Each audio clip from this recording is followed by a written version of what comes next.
तो आज हम डिस्कस करते हैं एंथैल्पी को।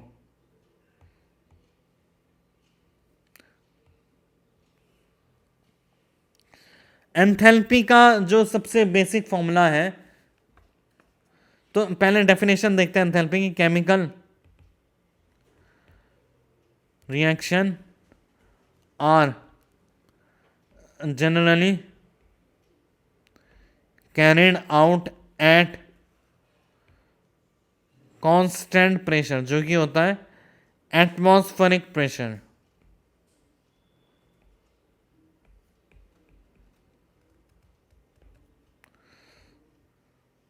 सो it has been useful to define a new state function and extensive variable, जिसको क्या कहते हैं हम, एंथैल्पी।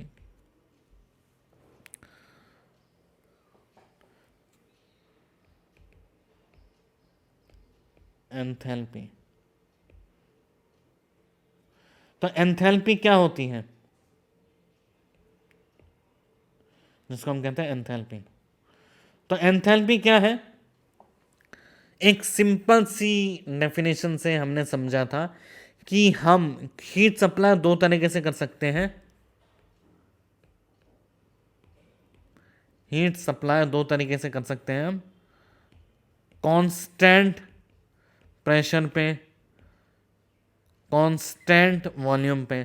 अगर हमने कांस्टेंट प्रेशर पे हीट सप्लाई की, जैसे कि अगर हम बात करें, हमने खाना बनाया ओपन कढ़ाई में, कांस्टेंट वॉल्यूम पे जैसे हमने प्रेशर कुकर गर्म किया, इन दोनों, इसको हम कहते हैं एंथैल्पी, इसको कहते हैं इंटरनल एनर्जी।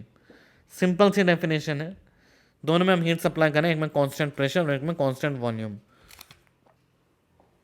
इसका तो इसके अगर हम बात करें तो सबसे पहला है H equals to U plus P V.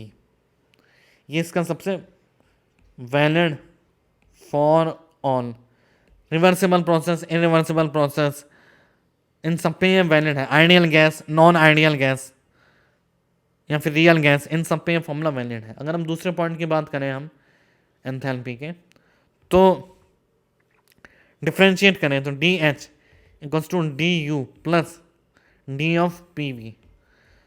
अब हम इसको फर्दर डिफ्रेंशिएट करेंगे, D U plus P D V plus V D P.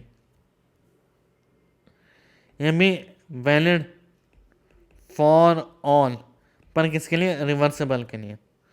अगर दे रखा हो pressure constant, if P is constant,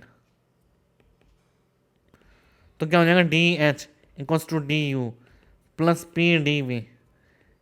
if V is constant तो डी एच हो जाएगा D U plus V D P. ये दो फॉर्मूले हैं, लेकिन कंडीशन हमें पता होने चाहिए। कई जगह D H equals to D U plus P D V लिखा होता है, लेकिन वो कंडीशन का वैलिड है जब प्रेशर क्या हो हमारे पास, कांस्टेंट। नहीं तो हम ये बेसिक फॉर्मूला ही यूज़ करते हैं, H equals to U plus P V. अगर दोनों ही कांस्टेंट ना हो, if V and P are not constant, अगर दोनों ही कांस्टेंट ना हो, तो एक पॉइंट से दूसरे पॉइंट तक जाने में जो उसका प्रोसेस हो रहा है, तो उसका टी पी वी तीनों वेरिएबल है, इसको हम कहते हैं प्रोसेस जिसमें तीनों वेरिएबल है। तो let's say H point one, इसकी enthalpy H one equals to U one plus P one V one. H two पे H two equals to U two plus P two V two. इन दोनों को हमने subtract किया तो आएगा H two minus H one equals to E two minus E one plus P two V two minus P one V one. So यहाँ हो जाएगा delta H equals to delta U और E are same, U equals to E, कई जगह U लिखा रहता है कई जगह E. Delta U plus P two V two minus P one V one. अगर दोनों ही वेरिएबल हो तो हम ये प्रोसेस, ये फॉर्मूला यूज करेंगे। लेकिन अगर प्रोसेस आइसोथर्मल हो जाए, next point, in case of isothermal process, ideal gas की बात करें हम, आइडियल गैस और आइसोथर्मल। तो आइसोथर्मल के प्रोसेस हमने गैसियस स्टेट में पढ़ा है, पीवी इक्वल्स टू एनआरटी होता है। अगर टेम्परेचर सेम हो तो P1 V1 equals to P2 V2 हो जाएगा, इंस्टेंट गैस लीक ना हो, मतलब एन की वैल्यू चेंज ना हो रही हो।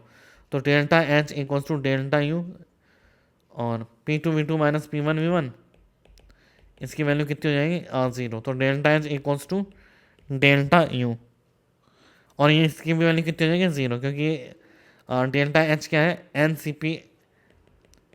पी डेल्टा टी, और डेल्टा यू क्या है N C V delta T.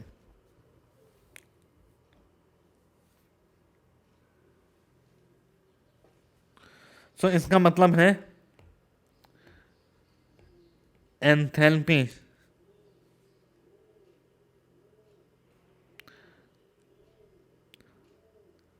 Of an ideal gas only depends on temperature. Ideal gas की बात कर रहे हैं हम, but the enthalpy of other substance will depend on pressure, volume and temperature।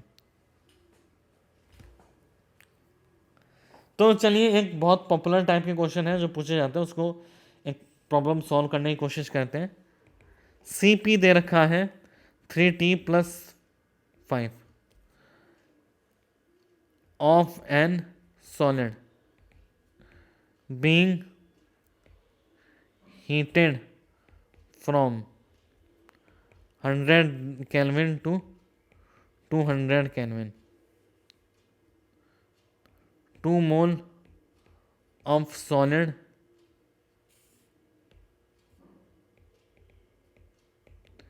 will change how much enthalpy. Enthalpy change पूछा है, CP की value दे रखी है। तो 2 मिनट आप वीडियो पॉज करें और इस क्वेश्चन को आंसर करने की कोशिश कीजिए। सीपी की यूनिट है जूल पर मोल पर केल्विन। तो आइए देखते हैं कि हम जानते हैं डेल्टा एच क्या होता है, N C P delta T. तो हम रखेंगे एन की वैल्यू 2 मोल, सी पी की वैल्यू 3T + 5, और डेल्टा टी रखा हमने 200 - 100। अगर हम ये करें और टी की वैल्यू क्या रखें, हम 100 रखेंगे 200, तो ये क्वेश्चन गलत होगा। तो हमें पता है कि डी एच क्या होता है N C P D T. तो एन क्या है 2, सी पी क्या है 3T + 5, और डी टी क्या है डी टी। अमीन टेम्परेचर 100 केल्विन से क्या क्या है 200 केल्विन, और डी एच क्या क्या है एच और 100 टू एच एफ 200। तो हम सी पी तभी बाहर निकालेंगे जब ये कांस्टेंट हो। तो C P is not constant in between 100 to 200। तो हम इसको इंटीग्रेट ही करेंगे। तो अगर हम इसको इंटीग्रेट करें तो वैल्यू कितनी आएगी 2 × 5T + 3T²/2, और वैल्यू रखी हमने 100 से 200। तो यहाँ पर हमारे पास आएगा डेल्टा एच की वैल्यू। तो ये ऐसे करके हम 2 × 5 × 200 - 100 + 3 × 100 200 - 100 का स्क्वायर अपॉन 2 जूल। तो डेल्टा एच की वैल्यू इधर हमारे पास ऐसे जूल में आ जाएगी। तो ध्यान रखिएगा delta H equals to N C P delta T if C P is constant during T1 to T2। ये काफ़ी इंपॉर्टेंट पॉइंट है, ये फॉर्मूला हमेशा वैलिड नहीं है। जबकि D H equals to N C P D T ये valid है।